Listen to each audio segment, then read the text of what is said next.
Hi friends, welcome to சமையல் விருந்து. நாம் இன்றைக்கி சுண்டைக்காய் புளிக்குழம்பு எப்படி செய்யணும் பார்க்கலாம் வாங்க. வீடியோக்குள்ளே போகிறதுக்கு முன்னாடி நம்ம சேனலை சப்ஸ்கிரைப் பண்ணிக்கோங்க, பெல் ஐக்கானை கிளிக் பண்ணிக்கோங்க. சுண்டைக்காயை சுத்தம் பண்ணி எடுத்துக்கலாம். எடுத்துகிட்டு இந்த மாதிரி சின்ன உரலில் சுண்டைக்காய் போட்டு நல்லா இடித்து எடுத்துக்கலாம். பாருங்கள், இடித்ததுக்கப்புறம் சுண்டைக்காயில் நல்லா நசுங்கிடுச்சு. நல்லா நசுக்கி இந்த மாதிரி ஒரு தட்டில் எடுத்து வச்சிடலாம். இந்த மாதிரி நம்ம எடுத்து வச்சுருக்க எல்லா சுண்டைக்காயும் நசுக்கி எடுத்துக்கலாம்.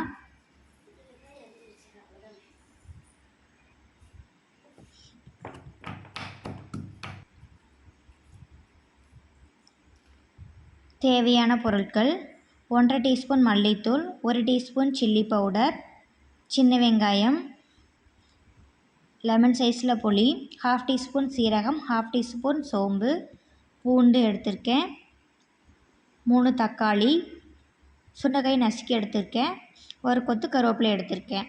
ஸ்டவ் ஆன் பண்ணி கடாயை வச்சுக்கலாம். கடாய் சூடானதுக்கப்புறம் 4 டீஸ்பூன் எண்ணெய் சேர்த்துக்கலாம்.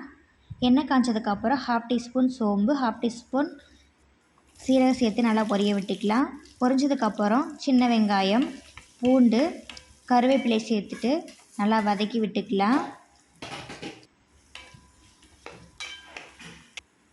வெங்காயம் நல்லா வதங்கினதுக்கப்புறம் 3 தக்காளியை கட் பண்ணி இதில் சேர்த்து நல்லா கிளறி விட்டுக்கலாம்.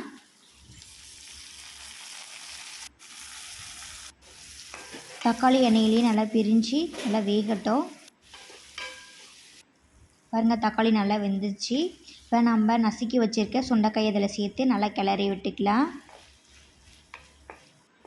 ஒரு 2 நிமிஷம் எண்ணெயிலேயே நல்லா சுண்டைக்காய் வதக்கி விட்டுட்டு தேவையான அளவு உப்பு சேர்த்துக்கலாம். பாருங்கள், எண்ணெயெல்லாம் பிரிஞ்சு நல்லா வெந்து வந்திருக்கு. இதில் தேவையான அளவு மஞ்சத்தூள், 1 டீஸ்பூன் சில்லி பவுடர், 2 டீஸ்பூன் மல்லித்தூள் சேர்த்துட்டு நல்லா கிளறி விட்டுக்கலாம்.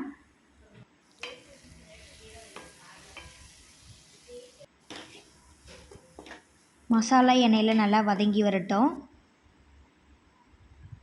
லெமன் சைஸில் புளி எடுத்து நல்லா கரைச்சி இதில் சேர்த்துக்கலாம்.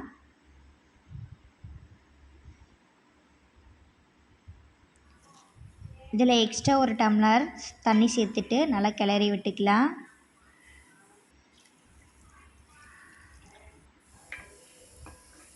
மூடி போட்டு ஒரு 10 நிமிஷம் நல்லா கொதிக்க வச்சுக்கலாம்.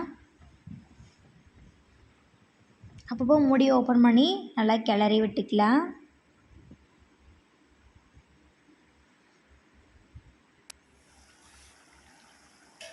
தண்ணியெல்லாம் சுண்டி நல்லா ட்ரை ஆனதுக்கப்புறம் சின்ன துண்டு வெல்லம் சேர்த்துட்டு கிளறி விட்டுக்கலாம்.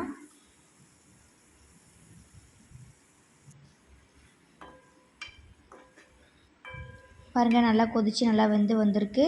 இதுக்கு மேலே மல்லி இலை தூவி இறக்கணும்னா நமக்கு சுண்டைக்காய் புளிக்குழம்பு ரெடி ஆயிடுச்சு. சூடான சாப்பாட்டுக்கு சூப்பர் காம்பினேஷனாக இருக்கும். கண்டிப்பாக வீட்டில் ட்ரை பண்ணி பாருங்கள். வீடியோ பிடிச்சிருந்தா லைக் பண்ணுங்கள், ஷேர்